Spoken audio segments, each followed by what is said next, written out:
के सम्मानित अध्यक्ष जी और इस कार्यक्रम में इस क्षेत्र के बैठे हुए माननीय यशस्वी विधायक आदरणीय अरविंद गिरी जी, अध्यक्षता कर रहे श्री नंदकिशोर वाजपेयी जी, इस कार्यक्रम का संयोजन कर रहे और जिले के उपाध्यक्ष आदरणीय कुलभूषण जी, श्रीमान भेखराम वर्मा जी, श्रीमान रामस्वरूप मिश्रा जी, श्रीमान राम कुमार सक्सेना जी, श्रीमान संत कुमार वाजपेयी जी, श्रीमान मधुकर सौदाई जी, श्रीमान केशव अग्रवाल जी, श्रीमती सत्यवती जी नगर पंचायत अध्यक्ष मैलानी, श्रीमान राखन वाजपेयी जी पूर्व प्रबंधक डिग्री कॉलेज, श्रीमान रामपाल सिंह जी पूर्व अध्यक्ष केन सोसाइटी, श्रीमान नरेंद्र शर्मा जी, श्रीमान गिरीश चंद तिवारी जी कवि और साहित्यकार, श्रीमान राजेश्वर जी प्रभारी नगर गोला, श्रीमान अवधेश मिश्र जी संयोजक प्रबुद्ध प्रकोष्ठ आबादी क्षेत्र, श्रीमान विश्वनाथ जी, श्रीमान विनोद वर्मा जी जिला मंत्री सह संयोजक कार्यक्रम, श्रीमान शत्रुघ्न मिश्र जी नगर अध्यक्ष भाजपा, श्रीमान कुलदीप वर्मा जी मंडल अध्यक्ष मैलानी, श्रीमान अनूप सिंह जी विस्तारक गोला, श्रीमान सुरजन लाल वर्मा जी, श्रीमान कांता सिंह जी कुशवाहा वरिष्ठ पत्रकार, मंचासीन उपस्थित हमारे अग्रज और समक्ष उपस्थित सभी हमारे मार्गदर्शक बंधुओं को मैं प्रणाम करता हूं। आपके चरणों में मैं शीश नवा करके अपना आपका स्वागत वंदन अभिनंदन करता हूं। मित्रों, अभी 6 तारीख को मुझसे ये कहा गया कि आप उन्नाव छोड़ करके लखीमपुर खीरी चले जाइए, और मैं लखीमपुर खीरी किन्हीं कारणों से विस्तारक योजना में चूँकि मुझे लगाया गया है, तो मैं कानपुर क्षेत्र में मेरा प्रवास लगा था। आदरणीय सुनील जी भाई साहब आए, उनके साथ आना था, नहीं आ पाए हैं। माननीय सुनील जी भाई साहब ने कहा कि जो आपको काम आवंटित है उसको देखिए, बाद में चले जाइएगा। परसों आना था 16 को, तो इतनी बारिश हो रही थी, विचार किया कि न जाएं, लेकिन ये संयोग था और मैंने कहा कि अब कार्यकर्ताओं से अपने निवेदन किया है कि वो रहेंगे, तो बारिश हो या चाहे जो परिस्थिति हो मैं पहुंचूंगा। मैं परसों यहाँ आ गया, कुछ कार्यक्रमों में कल रहा।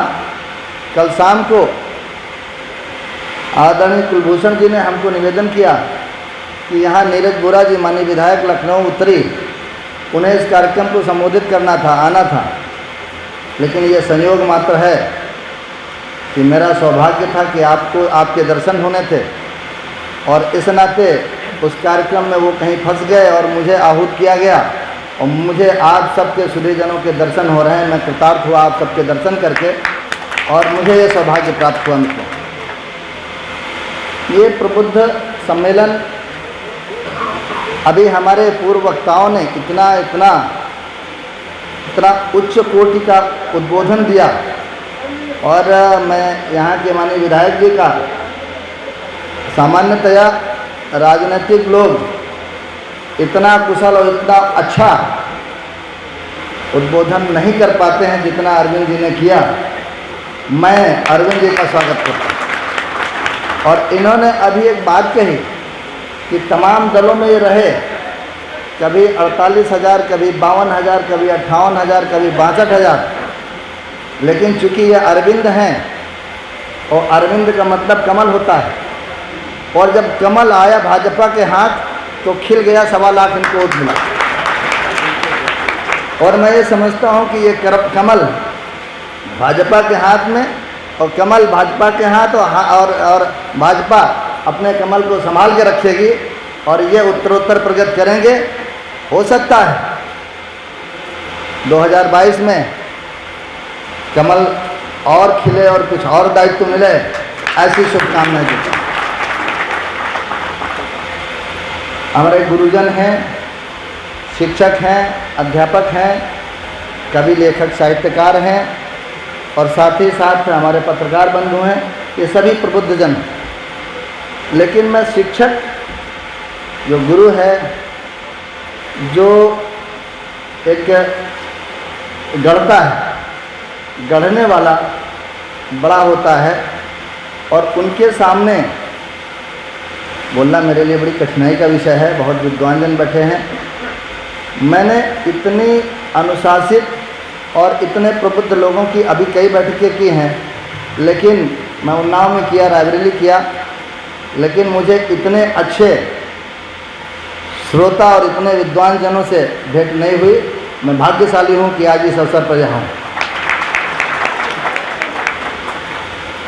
अध्यापक, अधिवक्ता और चिकित्सक, मैं इनको, इन त्रिवेणी को, मैं गुरुजनों को ब्रह्मा और ये डॉक्टर्स को ब्रह्म विष्णु, और अगर वकीलों को शिव जी कहूँ तो कोई बड़ी बात नहीं है, क्योंकि सृजन करने का काम ये शिक्षक करता है।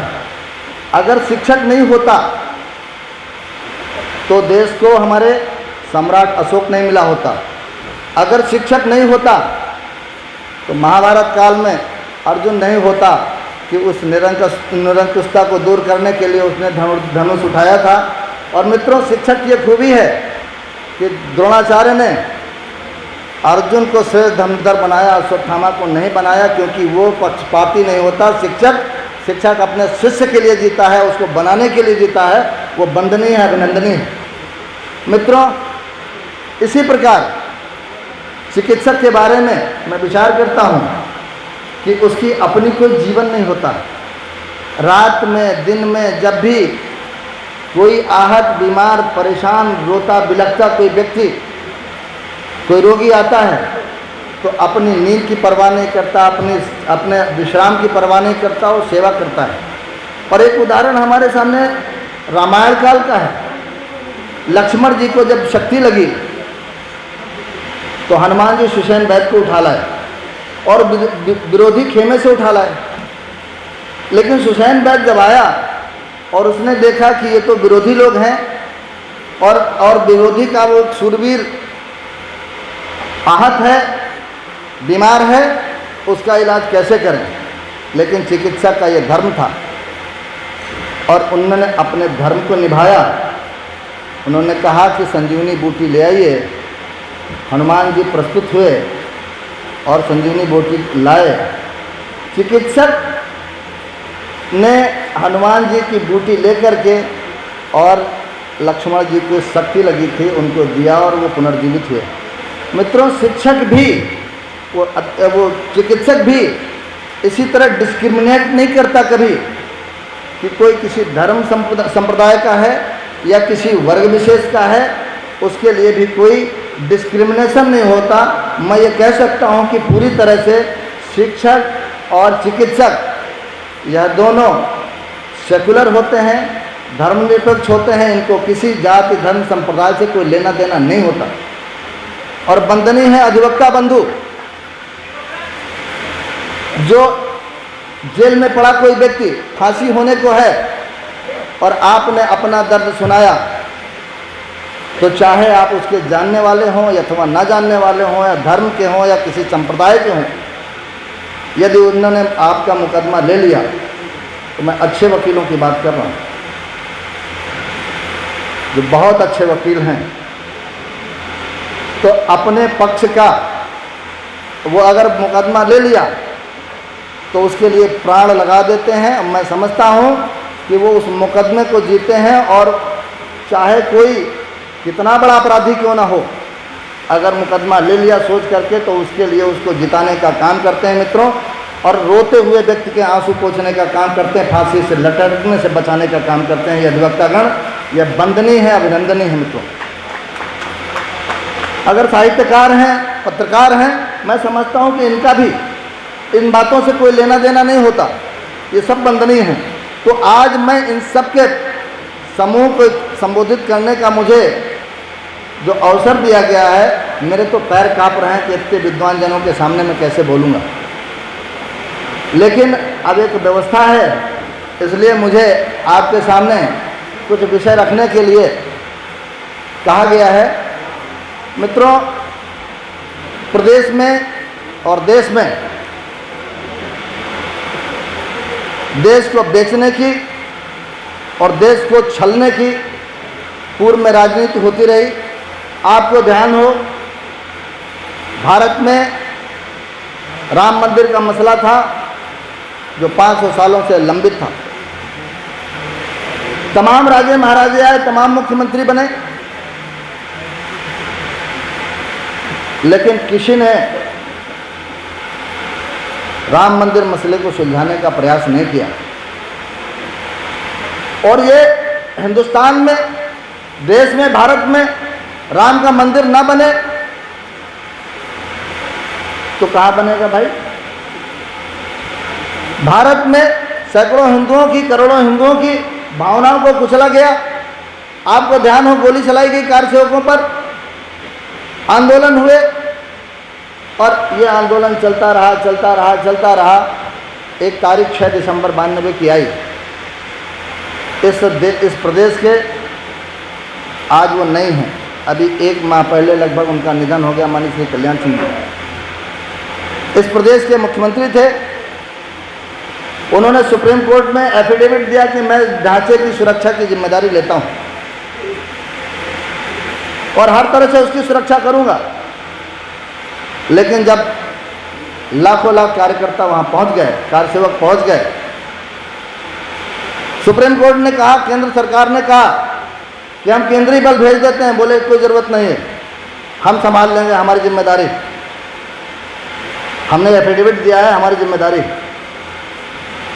और 6 दिसंबर 92 को जब कुछ कार्यसेवक गुंबद पर चढ़ गए और उसको तोड़ने लगे तो केंद्रीय गृह मंत्री एस.डी. चौहान साहब ने माननीय कल्याण सिंह जी को फ़ोन किया कि कल्याण सिंह जी, मुझे कुछ खबर लगी है, कुछ अप्रत्याशित घटना घट रही है।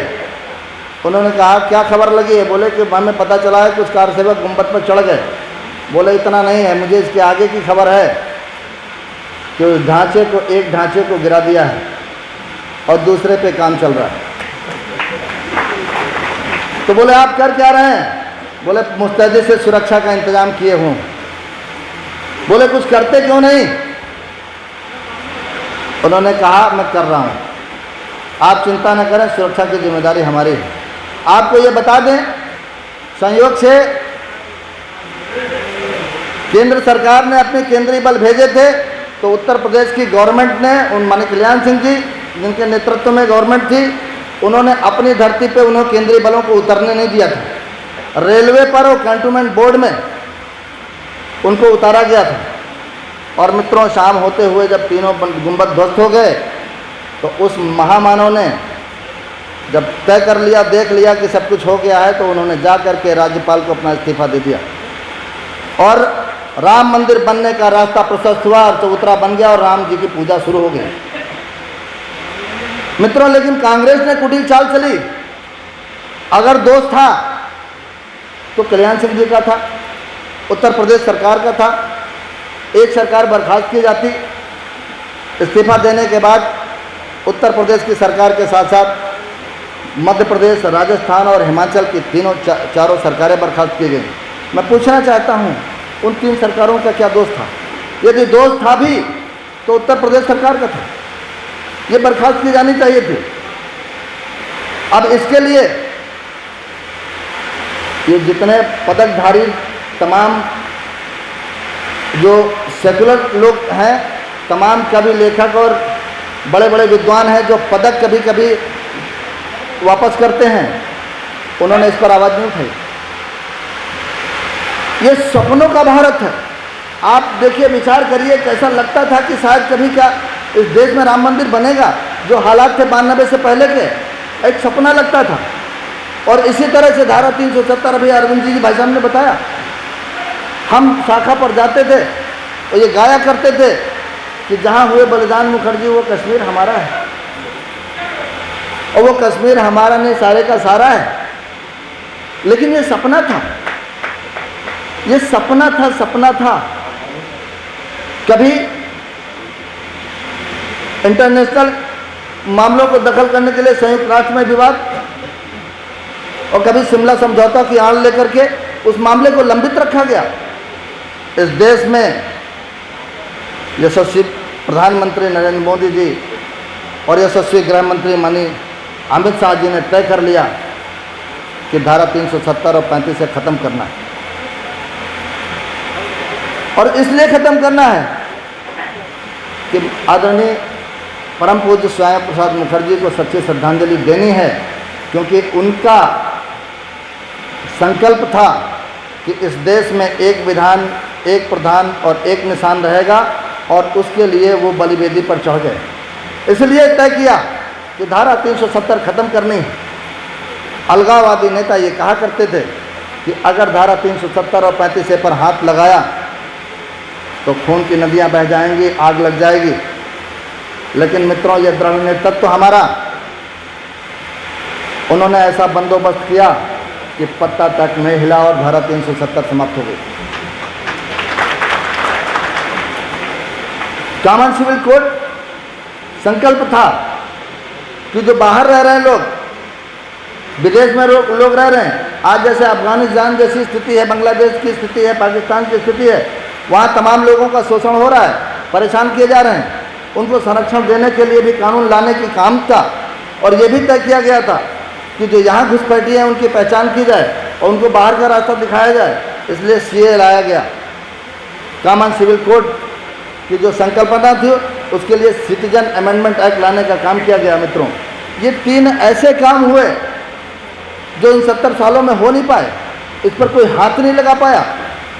और आप विचार करें कि गांव गरीब किसान, झुग्गी झोपड़ी का इंसान, बेरोजगार नौजवान, दलित, शोषित, पीड़ित, वंचित, इन वर्गों के लिए भी काम करने के लिए जो एकात्म मानववाद का जो हमारा पंडित दीनदयाल जी का संकल्प था, उसके लिए काम किया गया। आप विचार कर लें, हमारी तमाम योजनाएं हैं। माननीय प्रधानमंत्री जी ने प्रधानमंत्री जनधन योजना, बिना पैसे के खाता खुलना, बैंक के दरवाजे पर गरीब आदमी जाने की हिम्मत नहीं जुटाता था। यहाँ तक कि अगर चला भी गया तो उसको गारंटर नहीं मिलता था। बिना गारंटी के खाता खुलना, और उस खाते के साथ साथ उसको डेबिट कार्ड दिया गया, 1,30,000 का बीमा दिया गया। मित्रों, इसी तरह प्रधानमंत्री मुद्रा योजना, बच्चों को 50,000, किशोर को 50,000 से 5 लाख, और तरुणों को 5 लाख से 10,000 रुपये दिया जाता है। और ये ऋण देने के लिए सोचा गया कि इनको भी रोजगार दिया जाए, और इसके लिए युवा शिक्षित और कुशल कामगारों को रोजगार और लघु उद्योग लगाने का अवसर मिला। मित्रों, अटल पेंशन योजना ये लागू की गई, और इसमें 1,000 से लेकर 5,000 तक 60 साल पूरा होने पर पेंशन मिल रही है। इसके लिए केवल और केवल 291 रुपये जमा करने पड़ते हैं 40 वर्ष के बाद, और अगर 40 साल से नीचे 18 साल से 40 साल के बीच है तो उसे केवल 42 रुपये जमा करने पड़ते हैं। प्रधानमंत्री जीवन ज्योति योजना, देख लें आपके 18 से 70 वर्ष के लोग इसका लाभ उठा सकते हैं। इसमें महज 330 रुपया प्रति वर्ष जमा करना होता है, और इसमें मृत्यु होने पर परिजनों को 2 लाख रुपए का बीमा मिल रहा है। प्रधानमंत्री सुरक्षा बीमा में केवल 12 रुपये साल में, अर्थात 1 रुपया प्रतिमाह जमा करने पर 2 लाख रुपए का बीमा मिल रहा है। प्रधानमंत्री गरीब कल्याण अन्न योजना में आप देख रहे हैं धरातल पर उतरा है। आप देख रहे हैं कि महीने में 2 बार अन्न मिल रहा है। एक देश एक राशन कार्ड, इसके तहत कोई भी गरीब कहीं भी पूरे देश में कहीं भी अनाज ले सकता है। ऑनलाइन व्यवस्था है, और राशन कार्ड दिखा करके उसको मिल रहा है। डायरेक्ट डेबिट ट्रांसफ़र योजना, आप देख रहे हैं कि अपने जो किसान भाई हैं उनको 2,000 रुपये महीना मिल रहा है। कभी राजीव गांधी ये कहा करते थे कि जब हम 1 रुपया भेजते हैं तो 10 पैसे पहुँचता है, बीच में बिचौलिए खा जाते थे। आज डायरेक्ट ट्रांसफ़र हो रहा है पैसा, वहाँ से बटन दबाते हैं और खाते में सीधे चला जाता है कि 1 रुपया भेजते हैं तो 1 रुपया पहुँचता है। मित्रों, इस तरह से तमाम योजनाएं गरीबों को गांव में जिनके नजूल पर मकान बने हुए हैं, उन मकानों का स्वामित्व तो नहीं है। हम वकील हैं, कभी मामला आता है हम पूछते हैं कागज़ कहाँ है आपका, मकान के स्वामित्व का कागज़ कहाँ है, इंजंक्शन का सूट दाखिल करना है, कोर्ट कागज़ मांगती है, तो अब स्वामित्व दिया जा रहा है गरीबों को। इस तरह से तमाम योजनाएं हैं। और आप सबको मालूम है कि गरीबों को मकान, शौचालय, विद्युत कनेक्शन, उज्ज्वला में गैस और तमाम योजनाएं गरीबों को केंद्रित करके दी जा रही हैं। इसी तरह से महिलाओं के लिए विचार यह किया गया कि एक तो ये जो लिंग असंतुलन हो रहा है, तो बेटी बचाओ बेटी पढ़ाओ एक अभियान लगाया गया कि बेटियों को बचाया जाए और बेटियों को पढ़ाया भी जाए। योगी सरकार ने 1 लाख से अधिक महिलाओं को सरकारी नौकरियां भी दे दी। मित्रों, सुकन्या समृद्धि योजना में अधिकतम 1.5 लाख निवेश करने पर बेटी के जन्म पर वित्तीय सहायता मिलती है और ये 18 लाख तक है। और बेटी जब 21 साल की होती है तो उसको पूरा प्रीमियम के पूरा मैच्योरिटी के साथ पैसा मिलता है। 2 लाख से अधिक महिलाओं को घरौनी के जो खतौनी की तरह उसे घरों का उसको नाम दिया गया घरौनी, उसका सर्टिफिकेट दिया गया है। आजकल पंजीकृत श्रमिक महिलाओं को 2 पुत्रियों के लिए 75,000 रुपये 75,000 रुपये मिल रहा है। निराश्रित महिलाओं को उनकी उम्र की बाध्यता ख़त्म कर दी गई है। किसी उम्र की निराश्रित महिला है तो उसको पेंशन मिलेगी और इस तरह से 28 लाख निराश्रित महिलाओं को लाभ मिल रहा है। मुख्यमंत्री सामूहिक योजना के तहत 51,000 रुपये प्रति जोड़ा पैसा दिया जा रहा है और सामूहिक विवाह कराए जा रहे हैं। और मिशन शक्ति के तहत 1535 थानों में महिला पुलिसकर्मी लगाई गई हैं ताकि महिलाओं के साथ हुए अपराध पर वो अपनी महिलाओं को अपनी बात बता सकें और बताने के बाद वो अपनी रिपोर्ट लिखा सकें।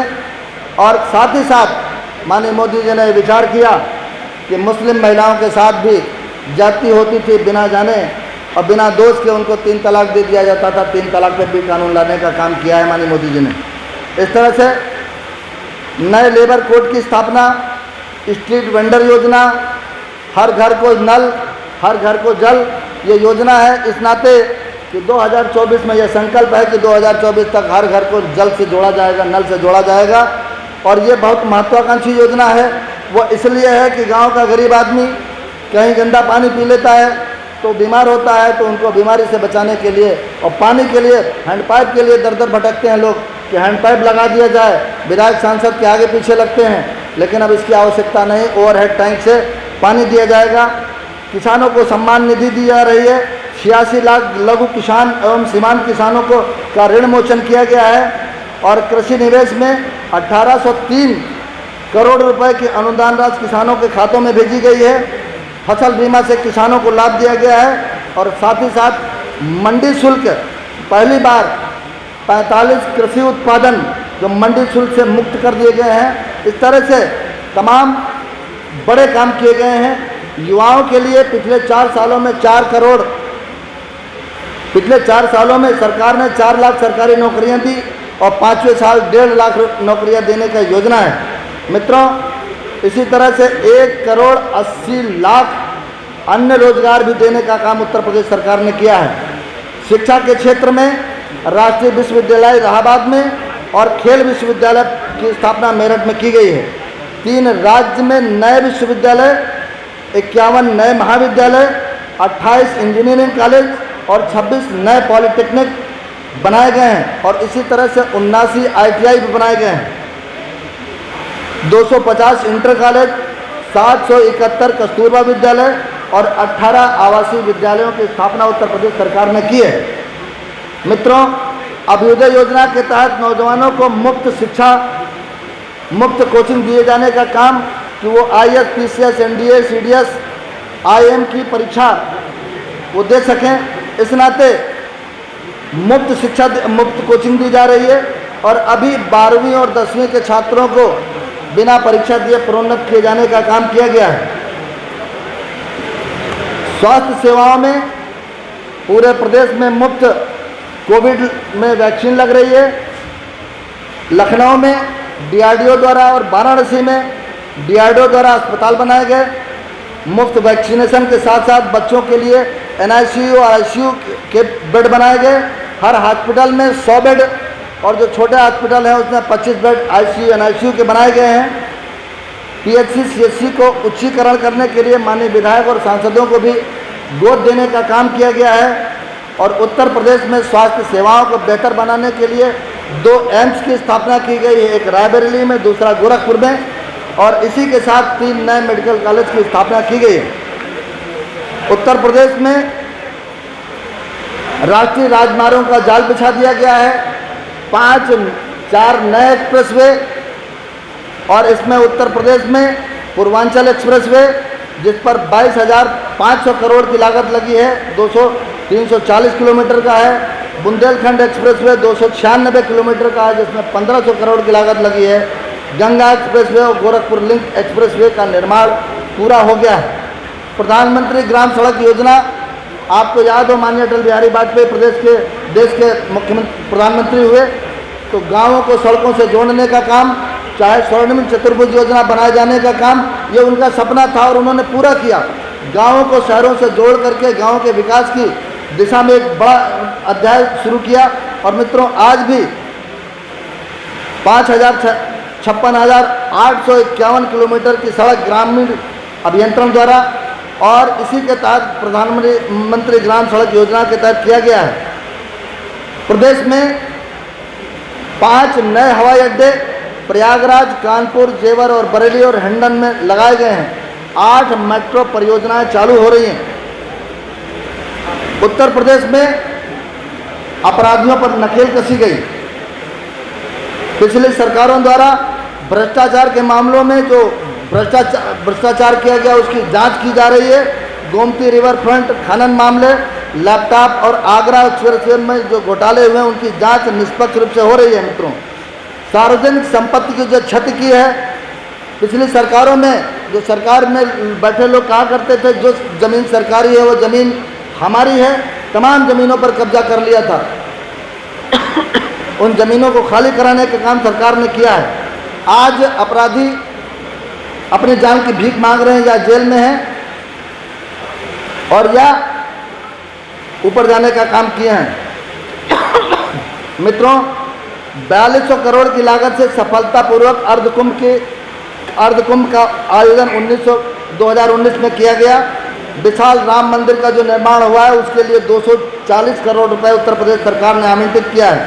60 वर्ष से अधिक आयु के साधुओं के लिए भी 500 रुपये प्रतिमाह की पेंशन की योजना लागू की है। नमामि गंगे परियोजना के तहत 11,412 करोड़ आवंटित किए गए हैं। वृंदावन में ऐतिहासिक बांके बिहारी मंदिर का जीर्णोद्धार किया जा रहा है और जिसके लिए भी 100 करोड़ रुपए आवंटित किया गया है। अयोध्या में हर वर्ष ऐतिहासिक दीपोत्सव मनाया जाता है। काशी की पावन भूमि में छोटी दिवाली मनाए जाने का काम होता है और इसी तरह चित्रकूट, नैमिषारण्य, शाकुंभरी देवी और चतुर्थ क्षेत्र श्रावस्ती, बलरामपुर और देवी पाटन मंडल अन्य धार्मिक स्थलों को भी उनका सौंदर्यीकरण तेजी से हो रहा है। मित्रों, गांव, गरीब, किसान, नौजवान, बुजुर्ग और सभी वर्गों की जो चिंता कर रही है वो केवल मोदी सरकार और उत्तर प्रदेश की योगी सरकार कर रही है। मुझे तो ऐसा लगता है कोरोना काल में जो हालात पैदा हो गए थे, ऐसा लगता था कि गरीब खाएगा क्या जिसका रोजगार छिन गया था, लेकिन प्रदेश सरकार और केंद्र सरकार ने इसकी चिंता की, हर गरीब को अनाज देंगे और वो दीपावली तक मिलेगा। आगे भी इसको जारी रखने की योजना है। गरीबों के साथ सरकार खड़ी है। किसी गरीब को कोई परेशानी नहीं, चिकित्सा, शिक्षा, अन्न, मकान, शौचालय ये सब मिल रहा है, गैस, बिजली ये सब मिल रही है। ऐसा लगता है कि निश्चित रूप से रामराज पुनः साकार होने को है और इस ओर जो संकल्प था कि देश को, भारत को विश्वगुरु बनाएंगे और इस विश्वगुरु बनाए जाने की दिशा में माननीय प्रधानमंत्री जी और यशस्वी प्रदेश के मुख्यमंत्री आदरणीय योगी आदित्यनाथ जी काम कर रहे हैं। आपको ध्यान हो, तमाम विधायक, सांसद, मिनिस्टर बन जाते हैं, उनके परिवार के लोग करोड़पति हो जाते हैं, लेकिन प्रधानमंत्री जी के भाई जिस हालत में थे उसी हालत में हैं। हालत यह है कि वो प्रधानमंत्री जी अपनी गाड़ी में, उनकी सरकारी गाड़ी में अभी किसी को बैठने का इजाज़त नहीं दी। माननीय मुख्यमंत्री जी, उनका भाई सेना में है, अभी अखबार में पढ़ा कि वो सेना में नौकरी कर रहा है। ऐसा जीवन। और आपको ध्यान हो कि कोरोना काल में, कोरोना से, कोविड से इन्फेक्टेड हो गए थे माननीय मुख्यमंत्री जी, इसके बावजूद भी उन्होंने वर्चुअल बैठक की, अधिकारियों के साथ वीसी की और वीडियो कॉन्फ्रेंस करके इसकी समीक्षा की, और जैसे थोड़ा ठीक हुए तो पूरे 18 मंडलों में 48 जिलों में जाकर के इसकी समीक्षा की और कोरोना को चेक किया। मित्रों, पिताजी के निधन पर भी वो वहाँ नहीं गए। ऐसे महान नेताओं के हाथ में हमारे देश की और प्रदेश की कमान है। मुझे याद आता है कि पूर्व में एक नरेंद्र हुए थे जिन्होंने देश का नाम अध्यात्म में परचम लहराया था, अमेरिका के शिकागो में जाकर के वक्तव्य दिया था, और वही नरेंद्र पुनः अवतरित हुए हैं। जो संकल्प था कि हम देश को विश्वगुरु बनाएंगे, इस और इसके लिए आपको ध्यान हो कि हमारा नेता नरेंद्र मोदी विश्व का नेता है। अभी एक मैगजीन ने सर्वे करके बताया कि दुनिया के सर्वे में प्रधानमंत्री जी नंबर 1 के नेता हैं, उनको नंबर 1 की ग्रेडिंग मिली है। हम वंदन करते हैं और उन्हें, अभी कल जन्मदिन था, हम आप सबकी ओर से उन्हें जन्मदिन की बधाई देते हैं। और मैं तो ये कहता हूँ वो काम करते रहें, इस अवसर पर जिस तरह से काम करते रहें, हम जैसे छोटे कार्यकर्ताओं को उनको उम्र लगे और वो बढ़ते रहें, ऐसे ही देश की सेवा करते रहें। मैं उनको नमन करता हूँ, वंदन करता हूँ और आप सबको प्रणाम करता हूँ कि आपने बहुत देर से 11 बजे का कार्यक्रम आप अभी 3 बजे तक सुन रहे हैं। हम आपके श्री चरणों में प्रणाम करते हैं, आपको वंदन करते हैं। जय हिंद, जय भारत, वंदे मातरम।